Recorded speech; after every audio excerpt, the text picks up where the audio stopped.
Okay, my love. So in this video today, we're going to dive into your physical well-being, how to actually take care of yourself in a way that feels practical, doable, sustainable every single day. Because why don't we just be honest here? Life is hard.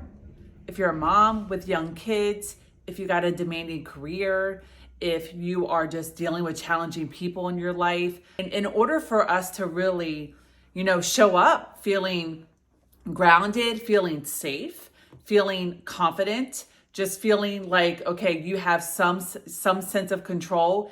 If you can prioritize your physical well-being, your physical health, you're just going to be able to walk around day to day with your head up a lot higher and just really feel safer and more confident in your body, in your mind, despite all of the craziness happening, right? Despite the challenging things happening to you personally, despite the, I say this a lot because it's just my reality. Like mom at 41 with an almost 3-year-old, it's hard. To not be tired or drained or just feel like your life or your children are a nuisance, or your job. I'm just thinking about a client of mine. She has a really demanding, high stress job in the government right now, dealing with all this political stuff happening. It's super important for her to prioritize her well-being and not let that falter. I specifically want to talk about just a tip here for, women. If you are feeling low in energy, okay, another example, I would really feel low in energy around 3 o'clock. And then when I go to pick my daughter up, come 6:37, I used to be really tired and would have to excuse myself to chill out for a little bit and then come back to the family later because I was just so freaking tired. And I thought to myself, I don't want to be a tired mom. I don't want to be crashing, midday when my daughter comes home from daycare. I want to be a full-on energetic mom with a ton of energy, in a good mood, just liking my life and showing up to be the mom that I want to be and just to feel good in my body, right? Despite the mom stuff, I just want to feel good as a woman as I'm getting older. So what I have learned and have done research on, and what I'm practicing right now is I guess the term, the actual term for it is intermittent fasting. But how I am looking at it and defining it for myself is I'm not eating all day long for 12 hours a day. So now I really do my best to stop eating by 7. So my body has time to process and digest the food, and I can go to bed feeling good, and my body and my organs not working overtime to process everything. Right? So that is something that I've been practicing for a couple months now, and it's really made a huge difference. Huge difference. When I wake up, I try to, and I'm not saying do this, I'm just telling you what I'm doing, and then you can take some, inspiration from this, and I will give you, just some suggestions when I'm done explaining this. But for me, I'm going to stop eating around 7, ideally, unless I'm out with a girlfriend or, doing a weekend trip, or just, having wine and dinner out with a friend or with my family. I'm not going to be oh, I got to stop at 7. But I'm also going to try not to do that too many days out of the week. I try to stop eating at 7. And then honestly, when I wake up in the morning, it's when I am my brain, my mind works the best. And when I'm not whenever I eat, I used to drink my coffee and I used to make a latte, froth milk, and have it. And then I would just feel heavy, just kind of blah. So now I just have black coffee, and then I try to hold off eating until 9 or 10, right? That right there, just changing when I'm eating and when I stop eating and when I start eating really has really impacted my energy levels tenfold for me, right? And energy was the thing I was going after for my physical well-being. But also a byproduct of it has been losing about 10 pounds. I'm okay, bonus plus, right? So physical well-being, tip one, can you stop eating earlier in the evening? Like maybe your last meal, like can you take it back an hour or two, right? See how you feel, if you feel better about yourself. And maybe eating a little later or really not eating until you're hungry in the morning, okay?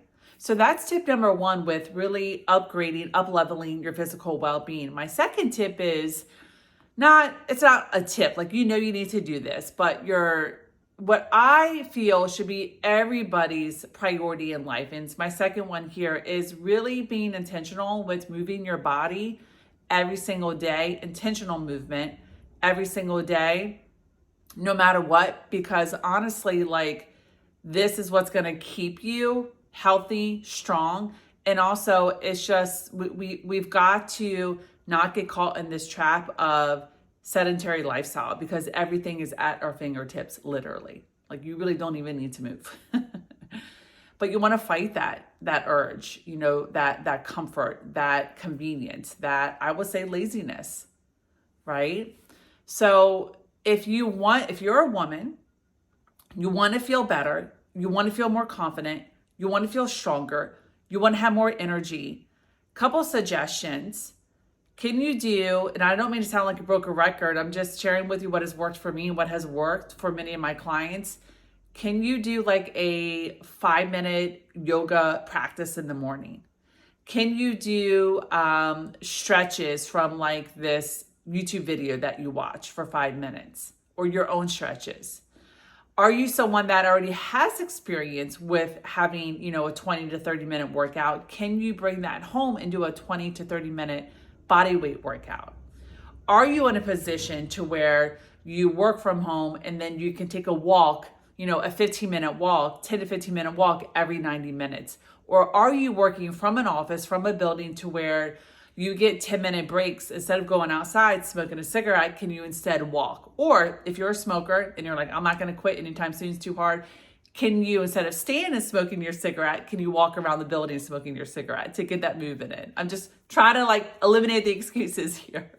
I used to be a smoker, okay? And I remember just sitting on my butt outside smoking cigarettes. And I haven't smoked in, I think, 41, maybe 15 years or something.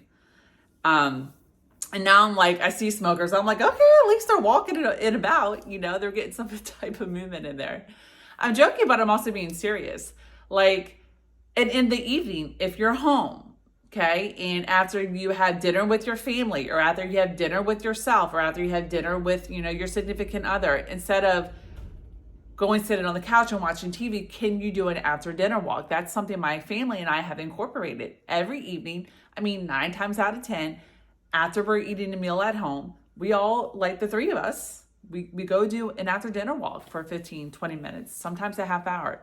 And I'm like, why are we out here at a half hour? It's like almost 8 o'clock and we got to get this kid bathed and in bed, right? So it's like, just move. It's really, and this is coming from a good place, but it's really not hard to take walks. Yes, you got to do it when you get a break from your day, right? Yes, you got to do it if you're at stay-at-home mom, you got to have someone take care of your kids, or you can just take your kids outside. Again, I know that's hard sometimes, but it's like, or you could do a workout in the playroom. I did this the other day with my daughter, Sasha. I'm like, oh my gosh, she's home 5 days in a row this week because of the holidays and where her daycare days line up, because she's only in daycare 3 days a week. I'm like, I want to get a workout in. So we went in the playroom / my workout room. It's not my ideal thing to work out while she's in there with me because there's a lot of interruption, but I'm like, I'm going to do this. I'm going to make the best of it. So she was playing, I was working out. She wanted to jump on me when I was doing push-ups. That wasn't fun, but I just persevered through. And I felt that much better and energized and strong and just confident and proud of myself because I pushed through doing my workout, even though my daughter was all over me. I felt that more powerful. I felt like I just exceeded a limit that I put on myself, that I can't do this when my kids around. I'm like, no, I broke that myth. I can do this, right? So movement, working out. I gave you a ton of suggestions there. You can do this if you're a smoker, if you're working from home, if you're working from, the office building. There's really no excuses. You just got to honestly want to feel good bad enough to get out of your comfort zone and to break some of these old patterns of, staying cozy and not moving. I used to have this habit of watching a show that I wanted to watch, munching on popcorn, and I would do this until like 10, 11 o'clock at night. And then I would wake up kind of feeling hungover from watching 2 hours of TV and eating late and being too lazy to brush my teeth because I don't want to brush my teeth. I'm already half falling asleep, eating my cup of my popcorn. I'm just going to close the laptop and go to bed. And then I wake up feeling bad about myself. So I'm like, okay, how can I break this nighttime snacking habit and this habit of like cliffhanger from the series, gotta watch another episode. Can I break that? And what I started doing was just reading more books. And I love reading nonfiction books, personal development books, but sometimes I'm like, I don't want to be learning all day long. Like I want some type of entertainment. So my good friend turned me on to, she runs a book club and they read a lot of fiction. Like they're not reading personal development books in that book club. And I just would ask her about the book. How is it? What do you guys talk about? What did you like so much about it? And then I started picking up fiction. And I'm like, this is good. This is like a show in my hands. I'm reading it. And I definitely get more tired reading than I do watching something. So that helps me get to bed at a decent time. And I'm not eating when I'm holding a book and reading it. I am drinking tea most of the time. Maybe on the weekends, it might be a glass of wine. But like I said, kind of going back to my first habit of really taking care of my physical well-being, and just some suggestions and ideas for you is, if you really want to feel good, stop eating at 7 to give your body time to like break down all the food and to repair itself, right? Reading helps me do that instead of watching TV and snacking while I'm watching. That's just something I love to do. Like when we're doing a movie night, I wanna have some popcorn.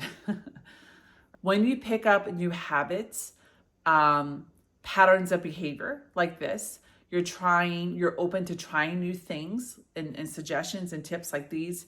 This is how you really start to feel safer in your body. It's how you start to feel more confident, self-assured. And when you feel safer, confident, self-assured, you really start advocating for yourself more, speaking up, using your voice more to like set these boundaries that you need with certain people, and to really go after these goals and these dreams and these opportunities that you see other people doing that you wish you could do.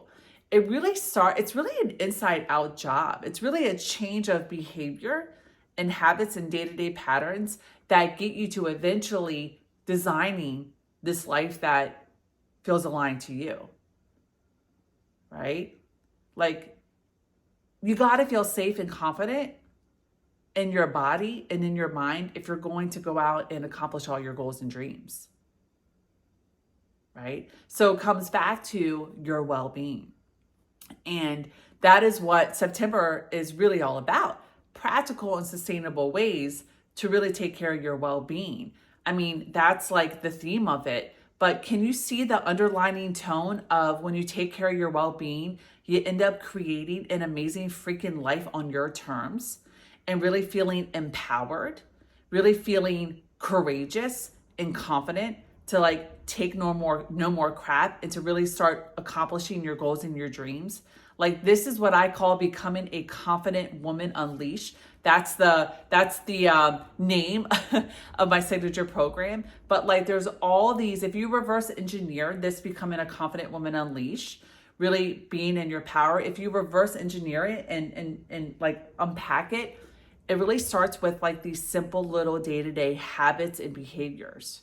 I did create a daily well-being blueprint or checklist. It's totally free. It's in the description box below. I'll also put it in the comments. Check it out. I mean, it's pretty basic stuff that you can do.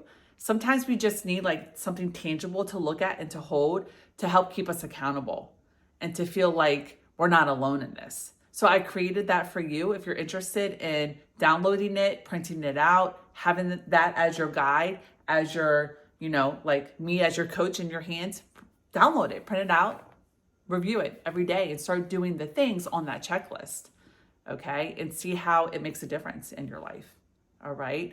The other thing I wanted to mention to you, I am hosting my women's signature retreat in Naples, Florida in January. If that interests you at all, around the topics that I'm talking about here and all my other videos, check it out on my website. That's in the description. Apply for it. And yeah, it might be a nice treat for yourself in January if you're feeling called to hang out with an intimate group of women to really start stepping into your power and rediscovering your self-worth, your confidence, and creating this life on your terms that you're worthy of and deserve. Okay? All right, so I'll wrap up here. Thank you so much for tuning into this video today. If this was helpful or inspiring, please give it a thumbs up. Definitely subscribe if you want to keep plugging into me and what I talk about. And I appreciate you listening, watching, and being open to what I had to say today, because I know that I can come at you with some tough love, and it's not for everybody. But if you're still here watching, like, bravo to you. That's a good sign. Okay. All right, my love. I will see you in another video next week.